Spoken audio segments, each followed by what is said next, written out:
ओवीज kitchen या recipe चॅनलमध्ये तुमचे स्वागत आहे। तर आज आपण ना उन्हाळा स्पेशल एक छान अशी रेसिपी पाहणार आहोत। रेसिपी खूप जास्त सोपी आहे आणि तितकीच जास्त पौष्टिक सुद्धा आहे।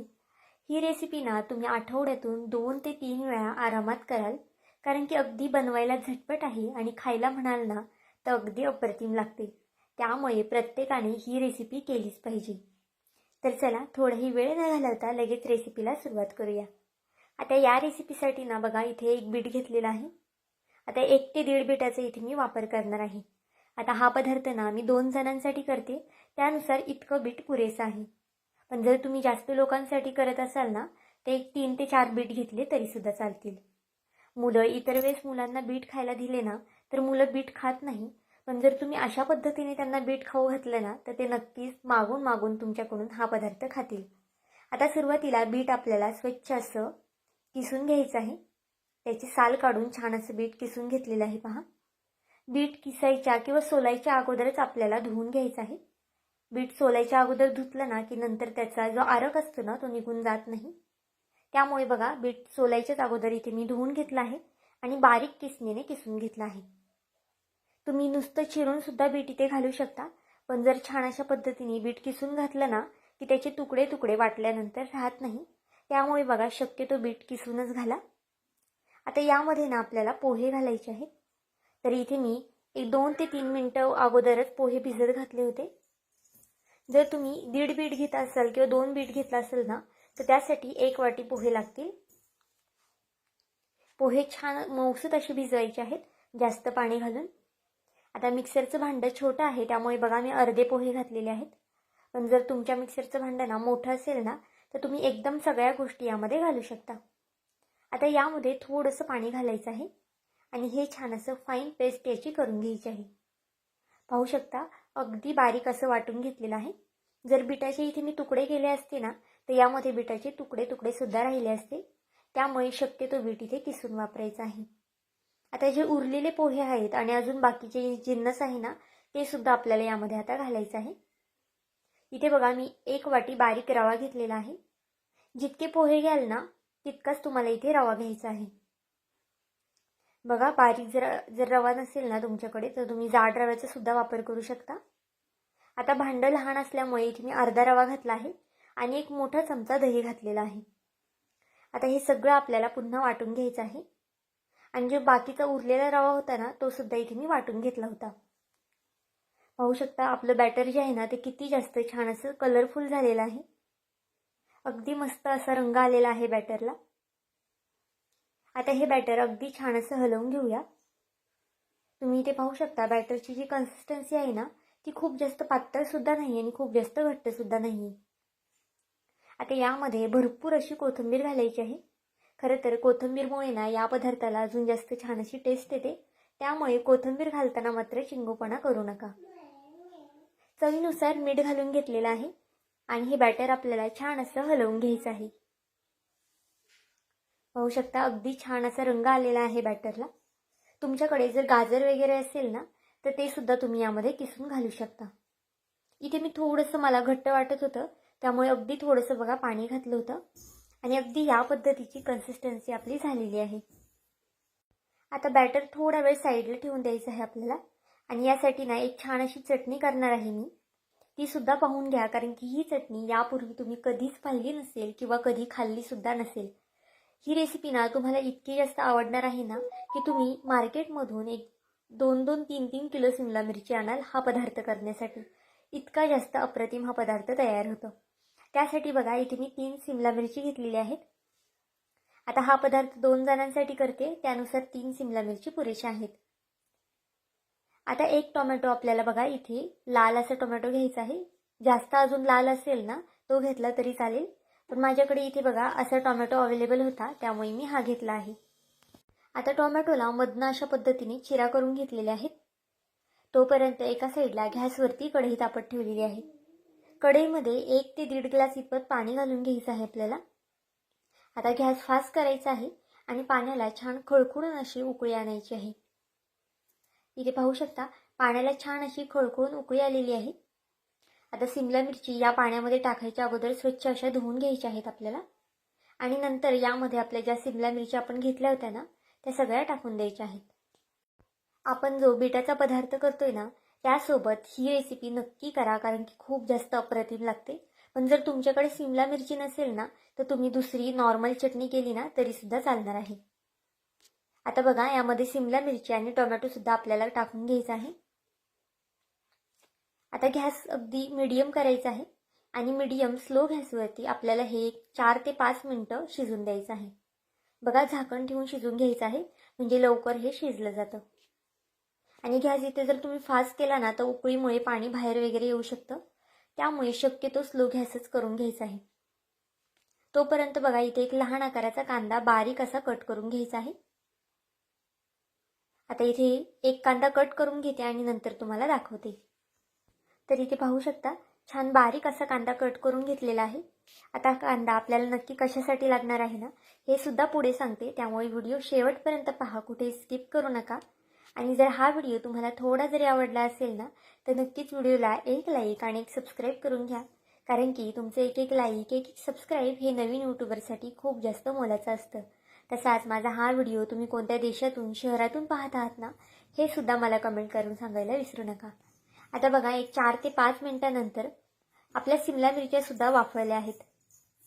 अशा पद्धतीने बघा सुरीने चेक करायचे असेल. जर सुरी व्यवस्थित अशी सिमला मिरचीमध्ये घुसली ना की म्हणजे आपल्या सिमला मिरच्या छान अशा मऊसूत वाफळलेल्या आहेत. आणि त्याचबरोबर बघा टोमॅटोसुद्धा छान असा मऊसूत आपला वाफळून झालेला आहे. आता हे आपण एका प्लेटमध्ये काढून घ्यायचं आहे. तुम्ही इथे चिमट्याचा सुद्धा वापर करू शकता किंवा मग अशा पद्धतीने सुरीने काढले ना तरी चालेल. आता बघा एका प्लेटमध्येही मी काढून घेतलेलं आहे. आता हे खूप जास्त गरम आहे त्यामुळे इथे थंड थोडंसं होऊ द्या आणि नंतरच आतल्या ज्या बिया आहेत ना त्या काढून घ्या. पाहू शकता यामधून अक्षरशः वाफा निघतात ते, त्यामुळे इथे थोडंसं थंड होऊन देणार आहे मी अशा पद्धतीने ओपन करून. आणि मग नंतर यातल्या ज्या बिया आहेत ना त्या आपल्याला काढून घ्यायच्या आहेत. नक्कीच एकदा ही रेसिपी करून पहा. थोडीशी मोठी आहे पण खायला म्हणाल ना तर अगदी अप्रतिम लागते. पाहुणेरावळे आले ना नाश्त्याला काय बनवायचं सुचत नाही तर हा भन्नाट असा पदार्थ तुम्ही नक्कीच बनवू शकता, कारण की त्यांनी सुद्धा हा पदार्थ कधीच खाल्ला नसणार आहे. आणि जर ते तुमच्याकडे हा पदार्थ खाल्ले ना तर नक्कीच तुमचे भरभरून कौतुकसुद्धा करणार आहे. आणि ही रेसिपीसुद्धा त्यांना रेकमेंड करा, कारण की त्यांनासुद्धा ही रेसिपी खूप जास्त आवडणार आहे. बघा यातल्या आतल्या ज्या बिया आहेत ना त्या सगळ्या काढून घ्यायच्या आहेत. जर तुम्ही बिया तशाच ठेवल्या ना तर आतमध्ये थोडंसं कडवटपणा लागू शकतो, त्यामुळे शक्यतो जेवढ्या बिया आहेत ना तेवढ्या काढून घ्यायच्या आहेत. हा पदार्थ करताना ना थोडंसं जास्त करा, वाढून करा, कारण की तुम्हाला उरणार सुद्धा नाही, इतका जास्त अप्रतिम हा पदार्थ लागणार आहे. आता खूप वेळा सांगते कारण की हा पदार्थच इतका छान होतो ना की तुम्ही केल्यानंतर सुद्धा तुम्हाला कळणार आहे. बघा सिमला मिरचीच्या सगळ्या बिया काढून घेतलेल्या आहेत. त्याचबरोबर आपल्याला टोमॅटोचे जे साल आहे ना ते सुद्धा काढायचं आहे, म्हणजे अगदी छान असं हे वाटलं जातं. जर तुम्ही साल ठेवलं ना तर त्याची साल जी आहे ना ती पटकनी वाटली जात नाही, त्यामुळे इथे आपल्याला टोमॅटोची सालसुद्धा काढून घ्यायची आहे. आता हे अजूनसुद्धा बऱ्यापैकी गरम आहे, थोडंसं कोमटसर होऊन घेते आणि नंतर हे आपण एका मिक्सरच्या भांड्यामध्ये टाकून घेऊया. बघा सगळी सिमला मिरची आणि टोमॅटो मिक्सरच्या भांड्यामध्ये आपण टाकून घेतलेलं आहे. आता हे आपल्याला छान असं बारीक वाटून घ्यायचं आहे. बघा पाणी वगैरे न टाकता छान बारीक वाटून घ्यायचं आहे, कारण की सिमला मिरचीला सुद्धा बऱ्यापैकी पाणी असतं आणि आपण जर टोमॅटो टाकलाय ना त्यामध्ये सुद्धा बऱ्यापैकी पाणी असतं, त्यामुळे पाणी वगैरे टाकायचं नाही वाटताना आणि अगदी छान असं बारीक वाटून घ्यायचं आहे. थोडंफार जाडसर राहिलं तरीसुद्धा चालेल. आता एका गॅसवरती कढई तापत ठेवली आहे. कढईमध्ये 2 पळ्या इतपत तेल घालून घ्यायचं आहे. तेल तापलं की त्यामध्ये 1 चमचा मोहरी 1 चमचा जिरं घालायचं आहे. त्याचबरोबर 1 चमचा पांढरे तीळ घालायचे आहेत. पांढरे तिळामुळे ना या रेसिपीला अजून जास्त छान टेस्ट येते, त्यामुळे असेल तर आवर्जून घाला. लसूण घातला आहे भरपूर असं चिरून, तुम्ही इथे लसूण ठेचून सुद्धा घालू शकता, पण चिरून घातला ना म्हणजे मग दाताखाली वगैरे येत नाही आणि छान असा तो एक जीव होतो यामध्ये. आता हे छान असं तेलावरती परतून घ्यायचं आहे फोडणी. आता यामध्ये आपल्याला बारीक चिरून घेतलेली कोथिंबीर घालायची आहे. अशा पद्धतीने फोडणीला कोथिंबीर घातली ना त्या कोथिंबीरची जी टेस्ट आहे ना ती खूप जास्त छान लागते. आता जो कट करून घेतलेला कांदा होता ना तो यामध्ये आपण घालून घेऊया आणि कांदासुद्धा फास्ट गॅसवरती छान असा परतून घ्यायचा आहे. पाहू शकता गॅस फास्ट केलेला आहे आणि छान असा हा कांदा परतून घेणार आहे मी. ह्या फोडणीचा जो वास आहे ना अगदी खमंग आणि छान असा वास येतो या फोडणीचा. पाहू शकता कांदा थोडासा परतत आलेला आहे. खूप जास्त सुद्धा गोल्डन असा आपल्याला कांदा करायचा नाही, इतकाच कांदा आपल्याला परतून घ्यायचा आहे. आता यामध्ये अगदी बेसिक मसाले घालायचे आहे. जास्तीचे कोणतेही मसाले यामध्ये आपण वापरलेले नाहीत.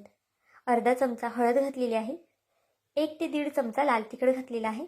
तिखट इथे तुम्ही तुमच्या आवडीनुसार कमी जास्त करू शकता. 1 ते 1.5 चमचा इथे मी जी आपली बेडगी मिरची असते ना ती घातलेली आहे. याने या चटणीला ना रंग खूप छान येतो, त्यामुळे आवर्जून घाला. 1 चमचा पावभाजी मसाला घातलेला आहे. आता हे छान असे मसाले तेलावरती परतून घ्यायचे आहेत. फक्त गॅस फास्ट जास्त करायचा नाही. जर तुम्ही खूप जास्त फास्ट गॅस केला ना तर मग मसाले खाली करपू शकतात. आता जी आपण सिमला मिरची आणि टोमॅटोची पेस्ट करून घेतली होती ना ती यामध्ये घालून घेऊया. आता बघा हे छान असं तेलावरती परतून घ्यायचे आहे. या चटणीचा रंग पाहू शकता किती जास्त सुरेख असा चटणीचा रंग आलेला आहे. तुम्ही ही चटणी ना चपातीसोबत सुद्धा खाऊ शकता किंवा मग भाताबरोबर सुद्धा खाऊ शकता, डब्यासाठी सुद्धा देऊ शकता आणि कधीही ऐन वेळी सुद्धा ही चटणी तुम्ही बनवू शकता. ज्यांना सिमला मिरची आवडत नाही ना त्यांच्यासाठी तर खरंच खूप जास्त खास अशी ही रेसिपी आहे, कारण की त्यांना कळणार सुद्धा नाही की यामध्ये सिमला मिरची आहे ती. आता चवीनुसार मीठ सुद्धा घातलेलं आहे आणि ही चटणी छान अशी मिक्स करून घेऊया. आता झाकण ठेवून एकदम बारीक गॅसवरती आपल्याला एक 3 ते 4 मिनिटासाठी ही चटणी छान अशी होऊन द्यायची आहे. मध्ये आधी बघा इथे मी हलवून घेतलं होतं आणि 3 ते 4 मिनिटासाठी छान अशी या चटणीला वाफ काढून घेतलेली आहे. पाहू शकता आपल्या चटणीला तेल सुद्धा छान सुटलेलं आहे आणि अगदी चमचमीत चटपटीत अशी ही चटणी तयार झालेली आहे. या चटणीमध्ये ना तुम्ही लिंबू सुद्धा पिळू शकता, म्हणजे खायला अजून जास्त अप्रतिम लागणार आहे. नक्कीच एकदा अशा पद्धतीची चटणी करून पहा. आता यावरती भरपूर अशी कोथिंबीर घालूया आणि गॅस बंद करून ठेवूया. तोपर्यंत आपलं जे बॅटर आहे ना, जे आपण बिटाचं बॅटर करून ठेवलं होतं ते सुद्धा अगदी छान असं फुललेलं आहे. अगदी छान फर्मेंट झालेलं आहे. अगदी 6 ते 7 मिनिटं लागतात बिटाचं बॅटर फुलायला. जर तुमच्याकडे खूप जास्त वेळ नसेल ना तर तुम्ही त्याचे लगेच सुद्धा डोसे करू शकता किंवा मग वेळ असेल तर एक 5 ते 6 मिनिटं हे बॅटर फुलायला ठेवून द्या. आता यामध्ये ना आपण इनो घालून घेऊया. बघा अगदी अर्धा चमचा इतपत इनो घातलेला आहे. जास्त सुद्धा इनोचा वापर करायचा नाही. जर तुमच्याकडे इनो नसेल तर त्याऐवजी खायचा सोडा वापरा. त्याने सुद्धा या बॅटरला अगदी छान अशी जाळी पडते आणि छान बॅटर फुलतं सुद्धा. बघा इनो घातल्यानंतर छान असं हलवून घ्यायचं आहे. अगदी खूप जास्त सुद्धा हलवायचं नाही, फक्त आपल्याला एक 10 ते 20 सेकंद हे हलवून घ्यायचं आहे. अगदी खूप जास्त सुद्धा हलवून नाही घ्यायचं, थोडंसंच आपल्याला हे मिक्स करून घ्यायचं आहे. पाहू शकता अगदी छान असं बॅटर झालेलं आहे आपलं आणि याला बबल सुद्धा छान आलेले आहेत, म्हणजे जे आपण डोसे किंवा मग आप्पे करणार आहोत ना त्याला सुद्धा छान जाळी पडते. आता इथे ना आपण याचे डोसे करणार आहोत, पण तुम्ही हेच पीठ वापरून आप्पे सुद्धा करू शकता, कारण की आप्पे सुद्धा अगदी छान होतात, जाळीदार होतात आणि खायला सुद्धा तितकेच जास्त टेस्टी लागतात. आता बघा पॅनला थोडंसं तेल लावून घेतलं आहे. तेलाऐवजी तुम्ही इथे बटरचा वापर करू शकता किंवा मग तूपचा वापर केला ना तुपाचा तरी चालेल. आता हे बॅटर आपल्याला यामध्ये घालून घ्यायचं आहे आणि जास्त सुद्धा पसरवायचं नाही. बघा अगदी थोडंसं जाडसरच ठेवायचं आहे आपल्याला. जर तुम्ही खूप जास्त पातळ पसरवलं ना तर मग हे खायला इतकं छान लागत नाही. जर अगदी अशा पद्धतीने जाड पसरवलं ना तर अगदी मऊसूत आणि छान फ्लफी होतात हे डोसे. आता झाकण ठेवून बघा हे 1 ते 2 मिनिटासाठी याला वाफ काढून घेऊया. हे डोसे व्हायला ना खरं तर 2 ते 2.5 मिनिटं लागतात, खूप जास्त सुद्धा वेळ लागत नाही. पाहू शकता याची जाळी तुम्ही इथे पाहू शकता किती छान अशी जाळी पडलेली आहे. नक्कीच एकदा हे डोसे करून पहा, तुम्हाला खूप जास्त आवडणार आहे आणि पौष्टिक सुद्धा आहे मुलांसाठी. आता वरनं थोडंसं तेल लावून घेऊया आणि एक साईड याची पलटी करून घेऊया. बघा पॅनला सुद्धा अजिबातच खाली चिकटलं वगैरे नाही. तुम्ही हे डोसे ना तव्यावरती सुद्धा करू शकता, पण तव्यावरती शक्यतो थोडंफार चिटकू शकतं, त्यामुळे शक्यतो पॅनवरतीच करा. बघा खालच्या साईडनी सुद्धा छान अशी जाळी पडलेली आहे याला. आता दोन्ही साईडने छान खरपूस रंग येतोपर्यंत हे होऊन दिलेलं आहे आणि मस्त असे हे आपले आप्याचे डोसे तयार झालेले आहेत. तुम्ही कधी यापूर्वी आप्याचे डोसे केलते का हे सुद्धा मला कमेंट करून सांगा आणि नसेल केले ना तर नक्कीच आवर्जून करा. हा पदार्थ खूप जास्त भन्नाट लागतो. बघा या डोशाबरोबर ही चटणी आवर्जूनच करा, कारण की ही सुद्धा अगदी अप्रतिम लागते. अगदी मऊसूत असे आपले हे डोसे तयार झालेले आहेत आणि थंड झाले ना तरी सुद्धा तितकेच जास्त अप्रतिम लागतात. त्यामुळे तुम्ही डब्यासाठी सुद्धा देऊ शकता किंवा मग प्रवासामध्ये सुद्धा अशा पद्धतीचे डोसे करून नेऊ शकता. पोटभरीचे सुद्धा आहेत आणि पौष्टिक सुद्धा आहेत. तर आजची ही झटपट होणारी आणि वेगळी रेसिपी अशी तुम्हाला कशी वाटली मला हे कमेंट करून नक्की सांगा. आणि चॅनलवरती नवीन असाल तर चॅनलला एक लाईक आणि एक सबस्क्राईब करायला विसरू नका. पुन्हा भेटूया आपण अशाच एका नवीन व्हिडिओमध्ये. तोपर्यंत बाय.